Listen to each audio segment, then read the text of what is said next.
In the 28 pages, while you have the information of the link between Zubaida's phone book and numbers in the United States, in the 28 pages, it states on page 419, the FBI noted that AppSchool has an unlisted phone number. Now, this is a company that helped manage the Bandar residence, if I understand it correctly. But then it says, a November 12, 2002 FBI response to the joint inquiry, which is the inquiry you chaired, states that, quote, CI traces have revealed no direct links between numbers found in Zubaida's phone book and numbers in the United States. Well, that's clearly not the case. Well, and that's, I'm sad to have to say this about a venerated U.S. Institution like the FBI, but that was just one of instances in which the FBI said that they had not found anything in their investigation and assumed that that was the end of it. Another example, which is one of those things that we learned about after the 28 pages were written, is that there were 3 of the hijackers, including Mohamed Atta, the leader of the 19, who did their flight training in Venice, Florida, a community near Sarasota. And that while they were taking their flight lessons, they had connections with a prominent Saudi family, a 3-generational family of grandfather who had been close to the royal family, his daughter and son-in-law, and then their grandchildren. The FBI stated after having recognized that there was such a relationship that they found that there were no connections between the 3 hijackers and this Saudi family. Subsequently, in the files of the FBI, a report written by the FBI agent in charge of the investigation in Sarasota, he stated there were many connections between the hijackers and the family. Again, we're now, through a Freedom of Information Act request, attempting to find out what were those many connections and how far did the FBI investigation go in trying to establish what the significance of those connections were. Right. Most of the information used in this audio will come from news articles and court documents, in which I will provide some of them in the description. The Benevolence International Foundation, also known as the BIF, was a purported non-profit charitable trust based in Saudi Arabia. It was determined to be a front for terrorist group Al-Qaeda and was banned by the United Nations Security Council Committee 1267 and the U.S. Department of the Treasury in November of 2022.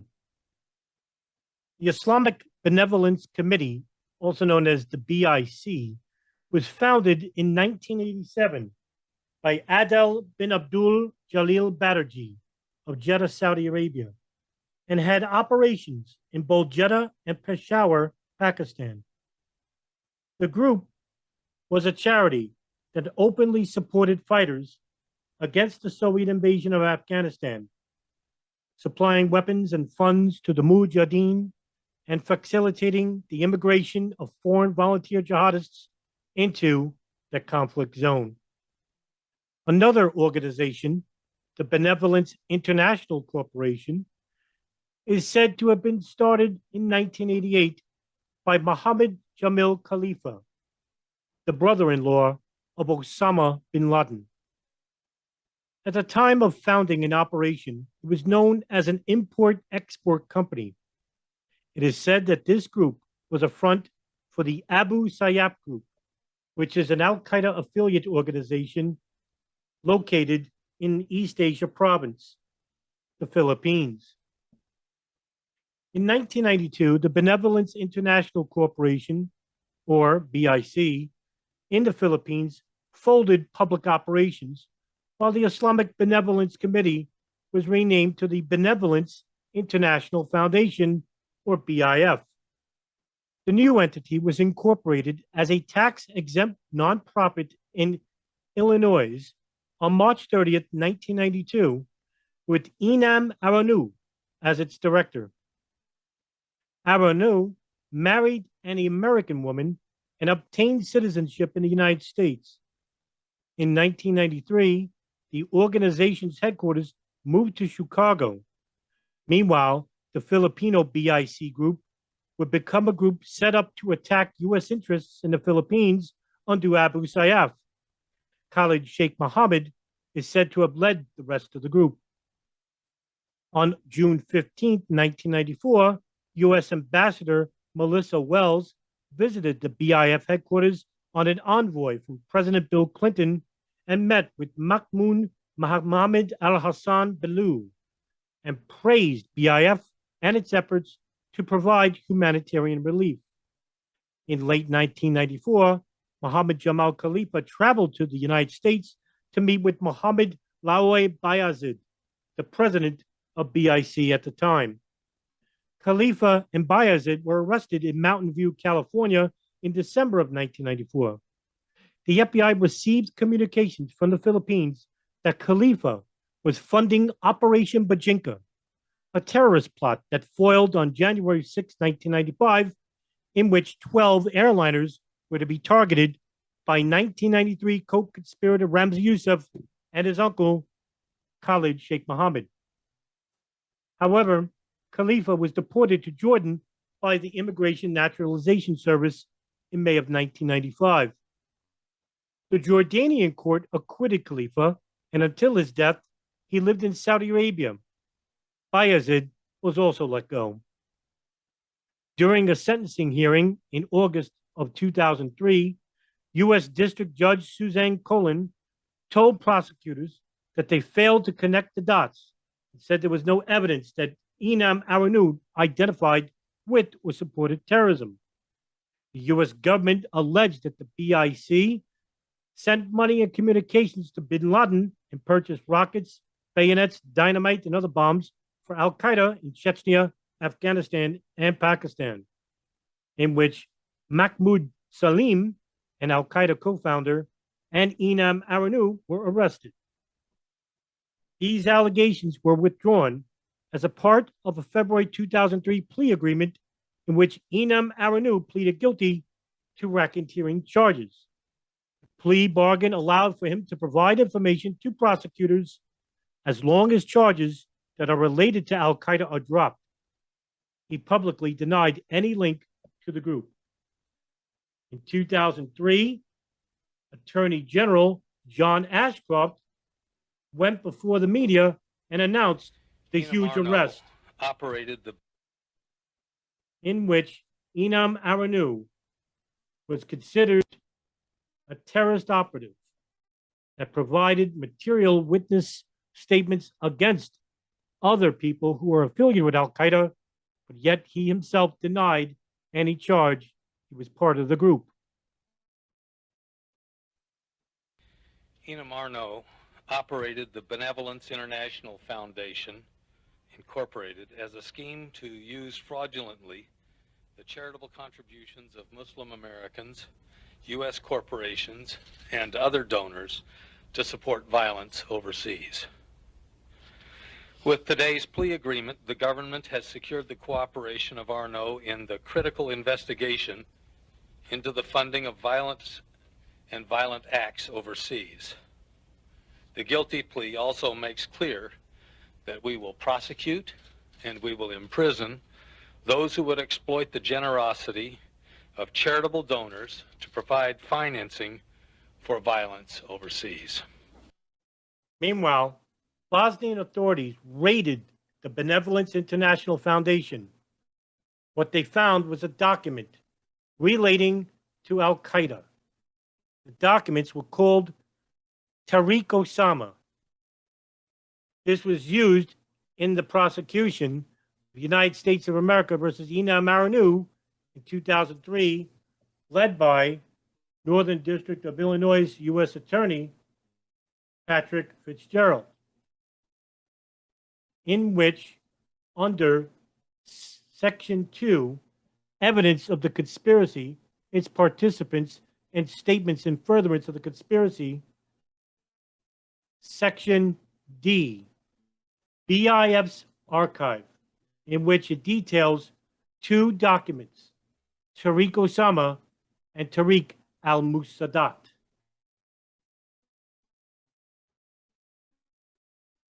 Regarding the file BIF archive, it is stated in the court document, quote, BIF had in its Sarajevo office a computer file labeled Tariq Osama, or Osama's History.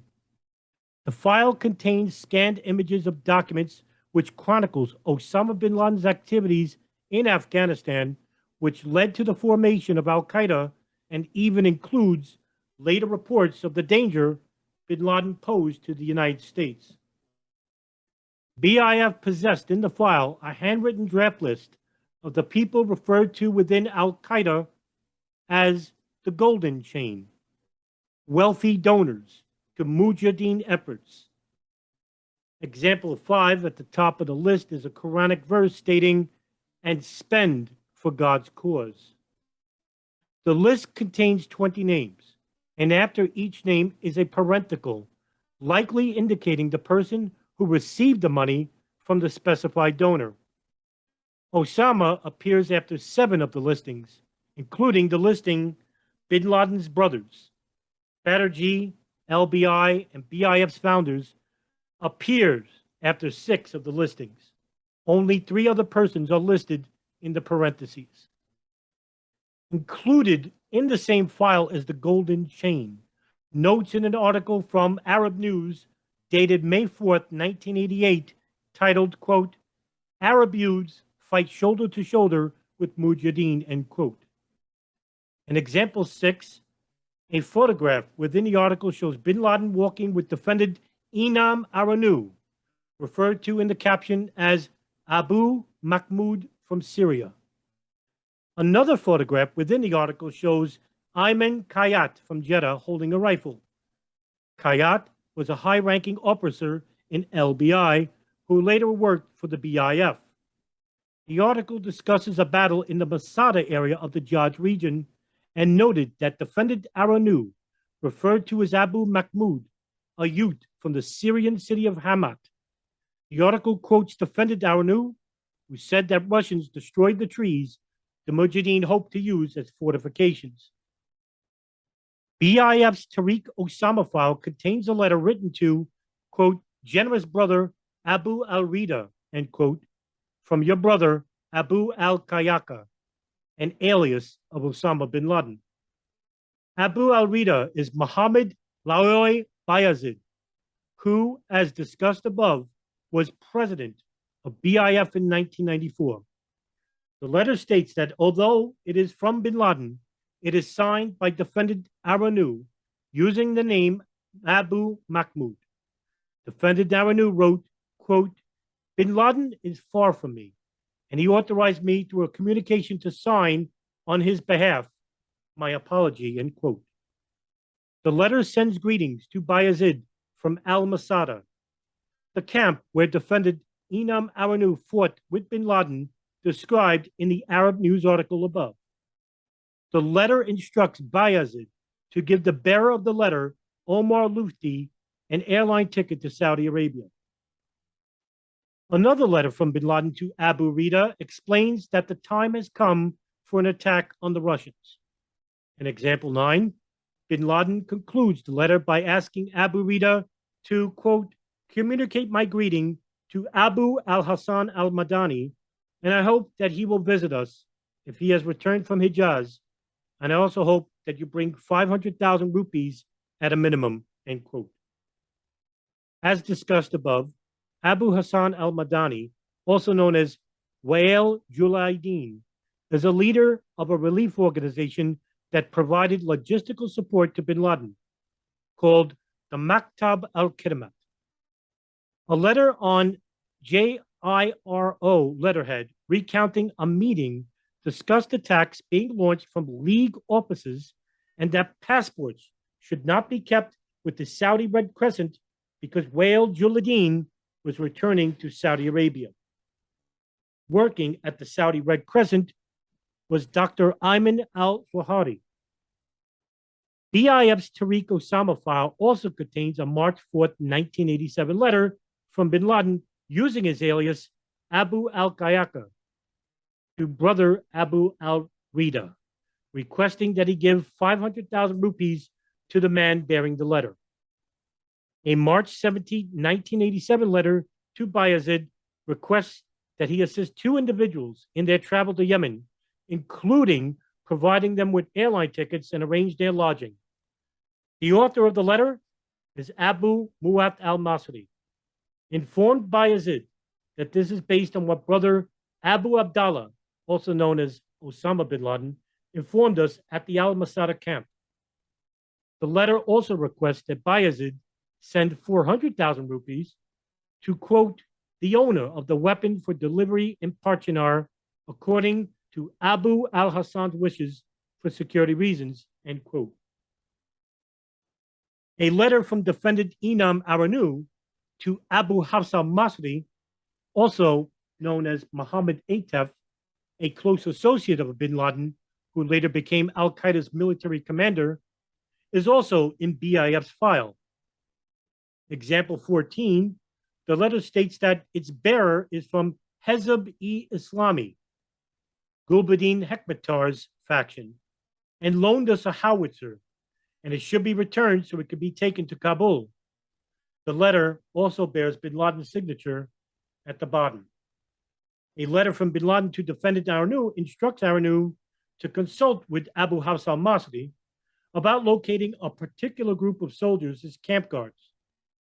Example 15, another letter from an Abu Abdallah, also known as Osama bin Laden, to defendant Aranout informs Aranout that the author had been trying unsuccessfully to contact him on a certain radio. The author wrote that he hopes that Abu al-Qaeda, or bin Laden, has reached defendant Aranout safely. A separate letter from bin Laden to Abu Rida states that Abu Obaida and Abu Hafs al-Masri should each be paid 4,500 riyals monthly and treated like Mekteb al-Khidmat, thus establishing that military commanders were salaried by the support organizations within the Mekteb al-Khidmat. The foregoing documents possessed by BIF electronically corroborate that defendant Aranout provided logistical support to Al-Qaeda fighters during the period in Afghanistan when he worked for LBI, part of the BIF enterprise.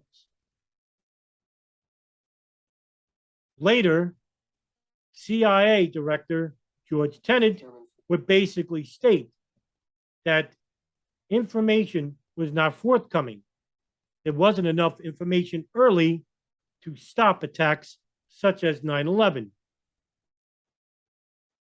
In a Senate Select Committee hearing dated 2004, Tenet had this to say.